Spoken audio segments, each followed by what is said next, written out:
Hola, buenas tardes. Ahora sí, estamos en directo. Nunca serán suficientes los aplausos. Hoy comenzamos con una propuesta a petición de una de vosotros, en cuanto al libro que vamos a comentar y, bueno, y la temática de fondo que conlleva, que es El elemento de Ken Robinson. Es este libro. Este libro tiene mucho que ver con todo lo que hemos ido comentando hasta ahora y aporta un matiz que creo que puede ayudarnos a identificar dónde está ese punto de confluencia entre lo que es verdaderamente aquello que nos gusta con la convergencia con nuestras capacidades y habilidades naturales. Sir Ken Robinson es una eminencia, un experto en todo el tema de la creatividad. Ha sido un adalid en lo que es la incorporación dentro del mundo educativo de lo que es el arte, y ha sido alguien que se ha esforzado por tratar de ir más allá de lo que supone el desarrollo de las competencias estrictamente ligadas al mundo práctico u operativo, es decir, aquellas que tienen más que ver con el hemisferio izquierdo, intentando renovar, innovar un sistema en la educación que pueda acoger a todas esas múltiples capacidades que están más allá de esa descripción más técnica o más metodológica que son propias de carreras o de enfoques de ciencias hacia el mundo del arte. Ken Robinson a los 4 años contrajo poliomielitis y tiene 7 hermanos, es de familia numerosa, es una persona que siempre ha tenido esa gran pasión de poder ver cómo transformar un sistema de educación y para que cambie un paradigma a nivel social. Es decir, Ken Robinson siempre comenta la importancia que tiene de apuntar hacia lo alto, ¿no? Que tener metas altas para alcanzar nuestros propios objetivos, en la medida en la que somos capaces de tener un objetivo de largo alcance, nuestra disposición interior siempre se adecua a dar lo mejor de sí mismo, ¿no? Es siempre alguien que ha trasladado la idea que es importante no quedarse siempre en metas estrechas. De hecho, bueno, es cierto que él ha pretendido llevar la creatividad hasta esferas insospechadas, ¿no?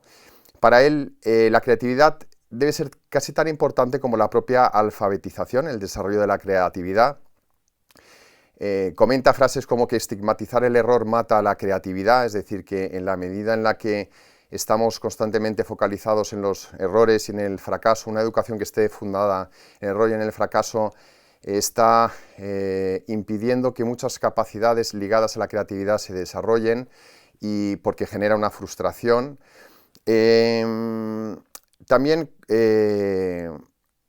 comenta que el sistema de educación actual aleja a muchas personas de sus habilidades naturales. ¿Qué significa eso? Significa que muchas veces lo difícil es saber aquello para lo cual estoy llamado o aquello para lo cual identifico que está todas mis potencias alineadas para dar lo mejor de mí, ¿no? Eso es un terreno que probablemente os va a suscitar muchísimas dudas y muchísimas preguntas que ya os avanzo que las vayáis pensando, porque no es un terreno, digamos, sencillo de poder encontrar esa clave maestra, ¿no? Porque claro, visto así y visto cómo él lo desarrolla, dice, ¿qué es el elemento para Ken Robinson? Dice, es el lugar donde convergen las cosas que nos gustan hacer y las cosas que se nos dan especialmente bien. Parece, según su teoría, que existe ese lugar donde, bueno, se da esa piedra filosofal de un encuentro entre nuestras potencias, nuestras capacidades, aquello que identificamos con algo que nos gusta, que nos apasiona, con esa destreza, ¿no? Sin embargo, es cierto, y él en su libro del elemento comenta casos de gente de éxito, de todo tipo, pero fundamentalmente gente que tenía socialmente una dificultad en ser verdaderamente reconocido como gente de éxito talentosa.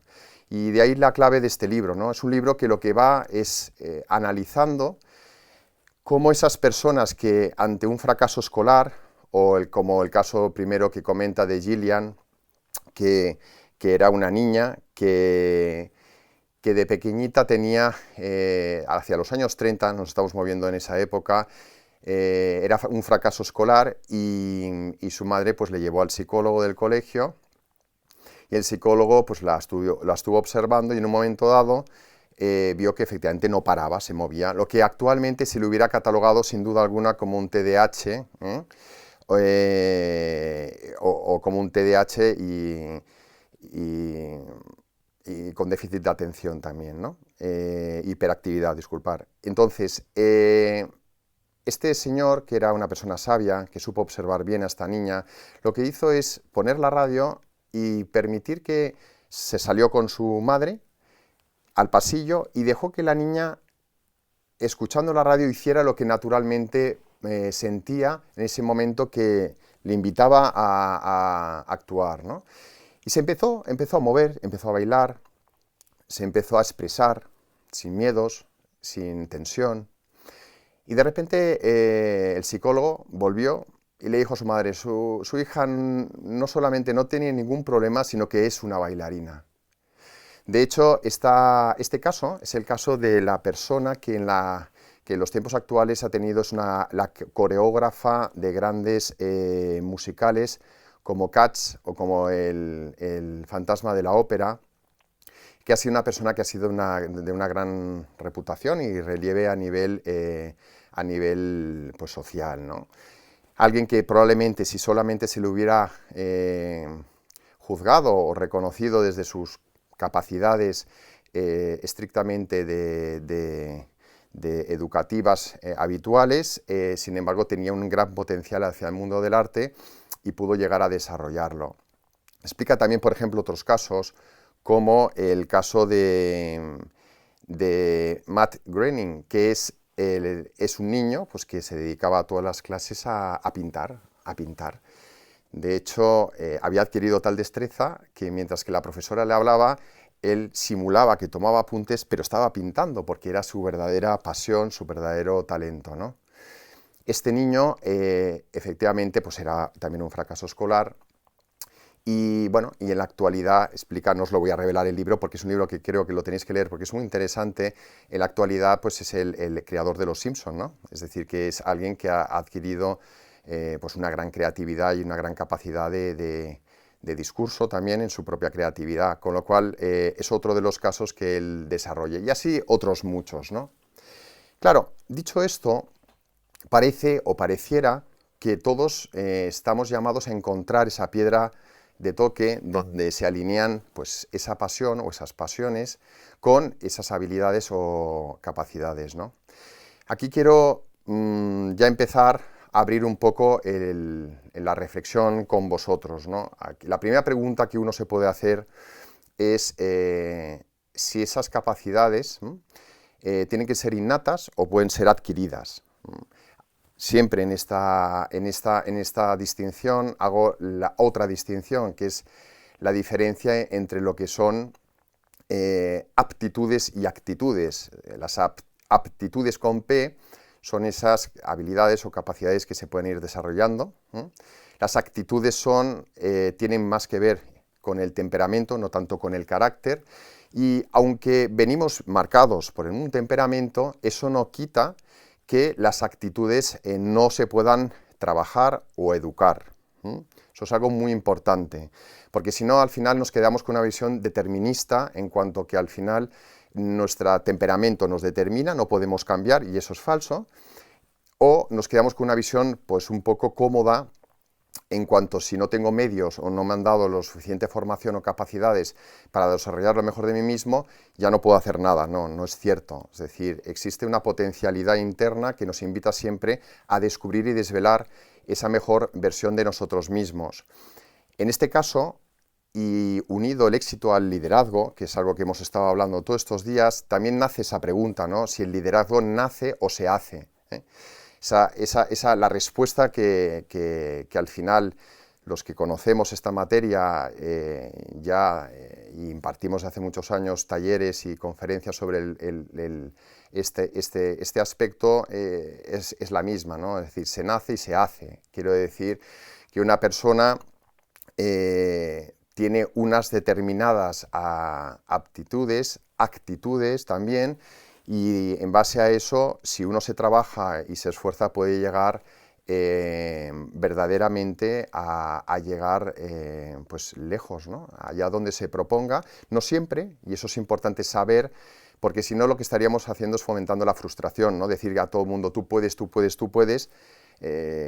Uno puede en la medida, primero, que se trabaja, en la medida de sus capacidades, y en esa confluencia también están factores epigenéticos o factores exógenos que van influyendo y circunstancias externas que van influyendo en ese marco de posibilidades, ¿no? Ken Robinson siempre comenta, y yo estoy totalmente de acuerdo, que la suerte acompaña a la tenacidad. Eso es otro aspecto que yo quiero dejar muy bien remarcado desde el principio. La tenacidad es la base para que en cualquier caso esas potencias que tenemos en nuestro interior se puedan llegar a desplegar en su máxima expresión con independencia de las circunstancias exógenas que nos puedan rodear en cada momento. De tal manera que al final existe toda una dimensión profunda en el hombre, en potencialidad, que se puede desarrollar. Bien, dicho esto, también quiero decir otra cosa que creo que puede marcar muy bien este tema. Existen capacidades que tienen que ver con la dimensión de la intelectualidad, del conocimiento, dimensión emocional, que le hemos hablado muchas veces, esa intuición también.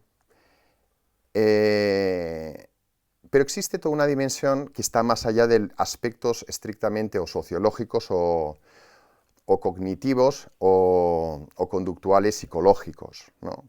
Toda la cultura que nos mueve ahora es una cultura que está fundamentada en el tú puedes, si quieres, o sea, si puedes llegar hasta donde quieras, si lo deseas, el you can, ¿no? O sea, tú en realidad eres el centro y señor de tu realidad, y en la medida en la que tú pones toda tu fuerza de voluntad y tenacidad, vas a alcanzar aquello que te propongas. Que sepáis que eso es falso, ¿eh? Eso no es verdad. ¿Por qué no es verdad? Porque eso no acoge a la dimensión espiritual del espíritu de la persona. Son visiones muy reductivistas, reducidas, materialistas, positivistas, fundadas en el yo, desde el ego, que hemos hablado mucho, como el centro de gravedad de la motivación intrínseca. No. La motivación intrínseca, e insisto que es algo que siempre comento, más poderosa, hunde sus raíces en lo trascendente. En lo trascendente es ahí donde nos podemos encontrar las fuerzas motrices más poderosas que configuran nuestra personalidad. Entre ellas, fuerzas como la esperanza, la fe y la caridad y el amor, ¿no? Es decir, en la teoría clásica son las llamadas virtudes teologales, que son virtudes que de alguna manera yo me puedo acercar a ellas, pero es un influjo de una fuerza llamada gracia, que está más allá de mí, la que puede llegar a conectar con todas esas capacidades operativas que he dicho antes, para que esa fuerza verdaderamente sostenga nuestra psicología. Digo y constantemente repito también la idea de que en estos momentos no basta con estar simplemente preparado a nivel técnico. Es importante habilitar esta dimensión de profundidad que Ken Robinson de alguna manera también la cita, ¿no? Como la espiritualidad, que es una dimensión fundamental a desarrollar, ¿no? Esa dimensión que nos permita sacar la fuerza verdaderamente de no solamente nuestras capacidades y competencias, sino de una fuerza que está en orden a lo real, en orden pues a la naturaleza y de las cosas, y bueno, y ese orden de lo real nos encontramos con Dios, ¿no? Y es ahí, desde ahí, desde donde verdaderamente podemos liberar ese talento que nos es dado. ¿Por qué? ¿Por qué? Porque si bien en el orden de lo psicológico podemos siempre buscar el telos, una finalidad a las cosas, un sentido, incluso un propósito. No hace falta ser espiritual o trascendente para tener propósitos en la vida. Lo que es cierto es que para que ese propósito verdaderamente esté alineado a un bien, a tu bien y al bien que pretendes del mundo exterior, tiene que tener siempre una capacidad de salir de tu propia dimensión del ego, ¿no? Tienes que ser capaz de verte desde fuera. Ese autodistanciamiento que siempre comento tiene mucho que ver con ese segundo paso de la autotrascendencia, ¿no? Si no me sé distanciar de mí, si me quedo constantemente golpeado en el día a día por los hechos, las circunstancias y las situaciones que me vienen o de forma natural o sobrevenida, no tendré nunca esa capacidad de observar de forma serena cuál es el bien de las cosas, porque mi reacción será acción-reacción. Yo responderé ante una apariencia o aparente o real amenaza sin que tenga esa capacidad que se desarrolla desde el neocórtex de no permitir que la amígdala, que es esa parte que está en lo más profundo del cerebro que reacciona ante el miedo, se libere sin que yo tenga un control sobre la misma, sobre el neocórtex, que es la dimensión racional propiamente humana, ¿no? La del sapiens sapiens, que es la última región del cerebro que se ha desarrollado. Lo fagocitará y lo que hará es que actúe por simplemente de una manera pues, animal, de una forma estrictamente instintiva. Con lo cual, con este punto lo que quiero decir es lo siguiente, el elemento es una potencialidad que me hace que yo intuyo desde dentro que algo me gusta. Puede ser que se te dé bien en acto o no. Aquí esto creo que es muy importante. ¿Dónde está aquí la clave? La clave, y eso es una teoría que yo también en mi interior, después de muchos años de formación, de acompañamiento personal, de conferenciante y de estudioso de estos temas, he llegado a la conclusión, yo creo que todo el que verdaderamente tiene en su corazón una pasión, con independencia de que esté en acto muy desarrollada o no, es porque en realidad está llamado a desarrollarla, ¿vale? Es decir, una persona puede a lo mejor no tener grandes dotes de canto o grandes dotes de lo que queráis, pero si en su corazón tiene la certeza de que está llamado a cantar y a hacerlo bien, no tiene que dudarlo, se tiene que poner manos a la obra, porque muchas veces en la vida las capacidades no funcionan de una manera lineal, como puede ser una progresión en el ámbito escolar, ¿no? Es decir, voy adquiriendo conocimientos y voy desarrollando en teoría pues, capacidades en orden a que cada año me invita a superar el anterior. Muchas veces la inteligencia se despierta en momentos, es como que está oxidada, ¿no? Se puede despertar en momentos muy sospechados. Hay gente que conozco yo, que ha sido un fracaso escolar todo hasta los 18 años y de repente se han ido fuera del país, se han ido a otro país y de repente han triunfado en las universidades americanas de mayor prestigio del mundo. ¿Por qué? Porque a lo mejor una situación de bloqueo emocional les impedía aquí, con la situación en la que tenían, desarrollar esa inteligencia que había quedado simplemente retenida, había quedado silenciada, ¿vale? Con lo cual, hemos de confiar que si algo nos apasiona, algo interiormente, sabemos que estamos llamados a eso, no lo dudes, ponte a ello porque en un momento dado verás como hay una clavija que se destapa y libera toda esa potencialidad. Claro, ¿cuál es la cuestión aquí? Lo interesante es poder pensar que cada mañana nos estamos levantando de la cama con esa ilusión frente a esa tarea o frente a ese propósito que nos hemos comprometido, ¿no?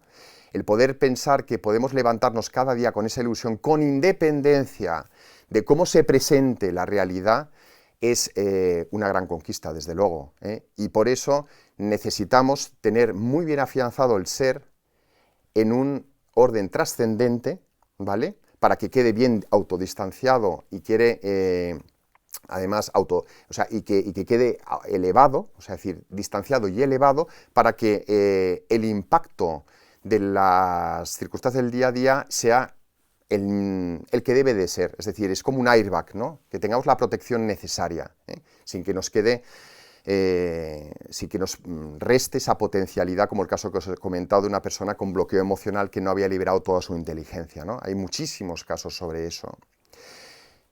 Para enmarcar muy bien este tema, además, y como quiero que leáis el libro, os quiero hacer referencia a la vida de Ben Carson. Hay un libro que se llama Give Hands, Manos Prodigiosas, que os recomiendo que tengáis también.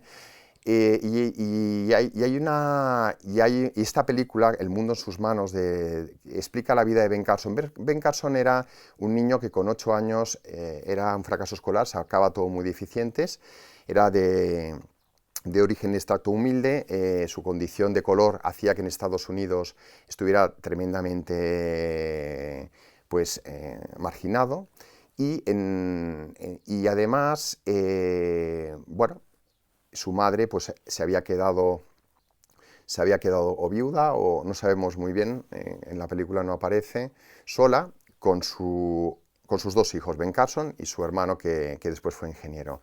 Ben Carson se acaba muy deficiente en todo y la madre constantemente le animaba a que viera más allá de lo que puedes ver, que esto también es otra idea de Ken Robinson, ¿no? La importancia de la imaginación para la creatividad. Qué importante es el hacer caso a la imaginación, el tener no una imaginación, digamos, desplegada de forma entrópica, con entropía, sin después recoger, no. Una imaginación que nos permita desplegar esas capacidades sin miedo al miedo al error o al miedo al fracaso, ¿no? Es decir, qué importante es aprender a equivocarse, no tener miedo a equivocarse, porque uno de los principales problemas que hay cuando queremos crear, queremos innovar, es el miedo al fracaso. Si nos vamos a equivocar muchísimas veces, se dice que Edison, hasta que no sacó la bombilla, se equivocó, según algunos, 9.999 veces, con lo cual, al final, el que es tenaz es el que acaba alcanzando ese objetivo, ¿no? Y no en esa frustración de que no puedo, no sé, no soy capaz.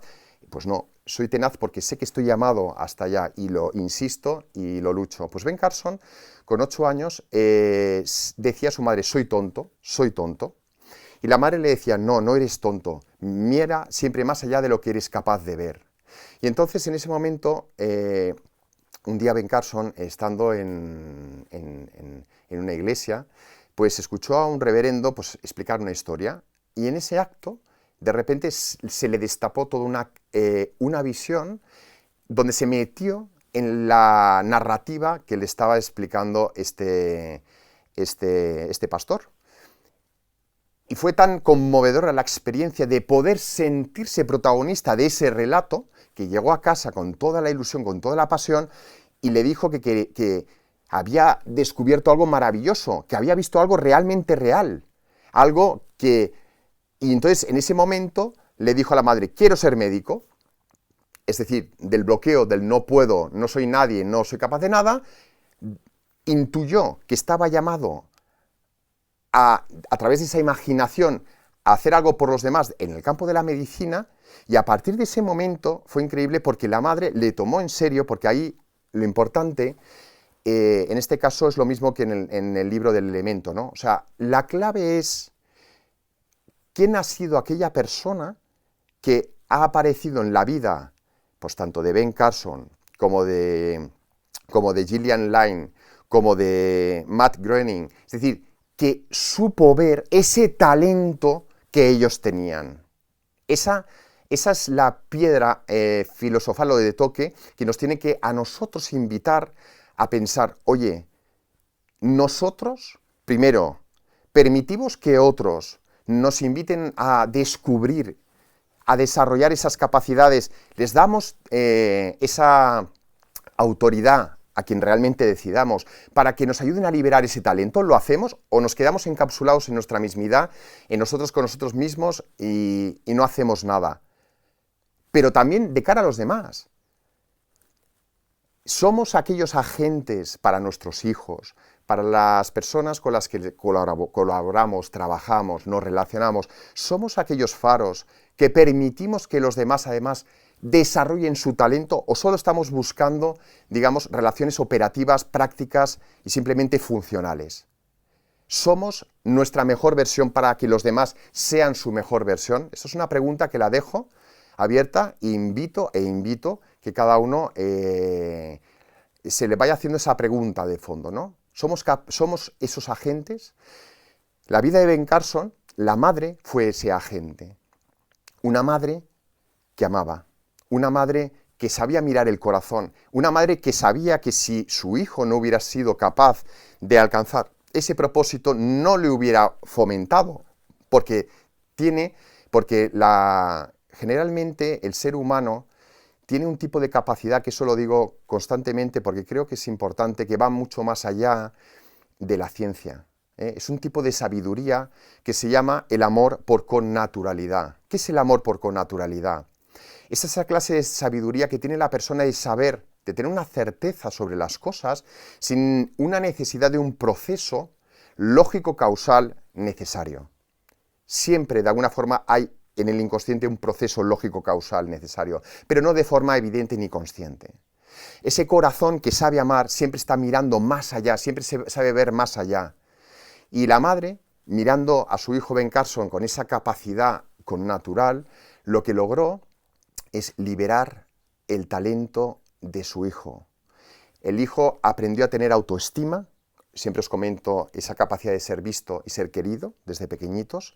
Esa autoestima le liberó de ese bloqueo emocional que le impedía liberar las capacidades y competencias, digamos, intelectuales de CI, de hemisferio izquierdo, y empezó a leer, por eso es otro de los grandes adalides de la lectura, Ben Carson. La lectura, empezó a leer, le abrió mundos, le abrió universos, se dejó fascinar por la sabiduría ajena, por lo mucho que tenía que aprender, y bueno, y se sabe que en la actualidad es el neurocirujano pediátrico probablemente más importante del mundo. Fue el primer, nos lo explicó todo porque también quiero que leáis el libro y veáis la película. Fue el primer médico que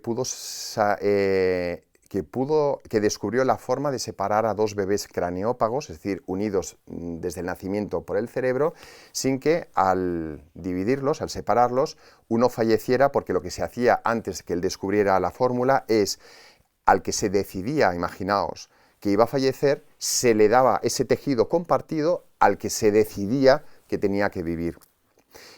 Cuando él lo estudió a fondo, lo analizó, buscó la fórmula y encontró la fórmula de separar a los dos bebés sin que ninguno tuviera que fallecer. O sea, imaginaos de alguien que decía con 8 años, yo no puedo, soy tonto, a ser probablemente una de las personas que ha desarrollado una creatividad en el mundo de la medicina más asombroso en la historia actual, ¿no? Hay muchos casos, pero este es uno de ellos. Con lo cual, os dais cuenta al final que aquí lo importante en reflexión, para acabar un poco y redondear el tema, es la siguiente. ¿Dónde está nuestro elemento? Nuestro elemento está en aquel lugar donde se puede desarrollar nuestra mejor versión. Yo siempre comento que ese lugar está en orden trascendente. Si nos quedamos simplemente contemplando lo que hay en acto, nuestras competencias, habilidades, no es suficiente. Tengo también que escuchar mi corazón, que me hable de mi pasión, hacia dónde me inclino, hacia dónde sé que estoy llamado a dar lo mejor de mí, a entregar mi vida. Esa dimensión es absolutamente imprescindible para poder dar con la clave. Después, encuentro mi pasión, desarrollo las competencias, las habilidades. Hay otros autores que hablan, que ahora no es el caso, y a lo mejor otro día comento, por ejemplo, la teoría del fluir, ¿no? De Mihaly Csikszentmihalyi, que explica muy bien cuál es ese momento blanco donde confluye que las coordenadas del tiempo y el espacio y el cuerpo desaparecen porque tú eres uno con lo que haces y técnicamente ya siendo muy capaz y muy bueno, ¿no? Pero eso es otro tema que tiene que ver, pero que ahora no quiero abordar. Yo descubro esa pasión, sé que estoy llamado a esa motivación profundamente intrínseca, de intención, intencional, de propósito, y pongo todos los medios. Porque claro, ¿qué ocurre?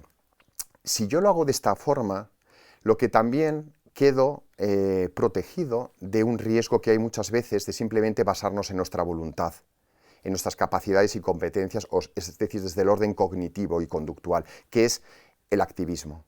el pensar que por el hecho de ser una persona tremendamente tenaz, como he dicho antes, pero simplemente por fuerza de voluntad, voy a alcanzar esa plenitud que busco en ese elemento de hacer aquello para lo cual estoy llamado, y es falso, no llegarás. Porque es importante siempre contrastar con esa vocación interna, con ese principio en orden trascendente desde el cual participamos y desde el cual habitamos y habitamos en este mundo, ¿no? Y ese es un matiz muy importante que no se suele reflejar de forma concreta o expresa como lo acabo de hacer yo ahora en los libros, ¿no? Con lo cual, conectar con el ser, ¿no? Conectar con el ser significa conectar con esa versión de mí mismo que sé que potencialmente está en mi interior, simplemente a expensas de que la libere, que la pueda materializar, ¿no? Bien, ahí es donde yo me encuentro que puedo estar en mi elemento. Es un camino, por eso constantemente soy tan insistente con el tema de la trascendencia. Os puede parecer que quizá insisto demasiado en algo que para muchos os puede parecer muy evidente, pero lo primero que os quiero decir es que la trascendencia no es nada evidente. Mucha gente que confunde trascenderse con seguir un orden moral interno o ideológico estrictamente hablando, es decir, sigue un propio diseño configurado en una especie de potencialidad de yo puedo, porque es en un ejercicio en realidad de autosugestión o autohipnosis. Yo puedo porque me convenzo de algo. Pero vamos a ver, ¿pero eso que te convences de algo? Primero, ¿está en orden al ser? ¿Está en orden a esa pasión, a esa vocación trascendente de ese bien propio y ajeno? ¿Y eso es así? Si eso es así, todo está en orden. Y si no es así, y simplemente lo que busco es una estructura de poder para sentir que mi voluntad de resistir o de actuar o de lo que queráis es lo que va a configurar el orden de la realidad porque es la única fórmula o remedio, pues vamos equivocados. Vamos equivocados porque lo único que estaremos haciendo es buscarnos a nosotros mismos y nunca tendremos experiencia ni de felicidad ni de gozo, que esos son dos atributos propios de quien busca desde el ser. El sentir esa paz, esa serenidad del corazón, esa pasión ordenada, no dispersa, de potencia o de magma, digamos, denso, es decir, sino de una savia ya purificada como en la planta, ¿no? No de savia bruta, y esa paz y esa serenidad se acaba convirtiendo en una experiencia de felicidad y de gozo. Si cada día ponemos todo el ser en cada una de nuestros pensamientos, emociones, actos, lo que os puedo garantizar es que con independencia de que encontremos ese elemento maravilloso o vocación oculta en nuestro interior, hagamos lo que hagamos, ya estaremos en nuestro elemento.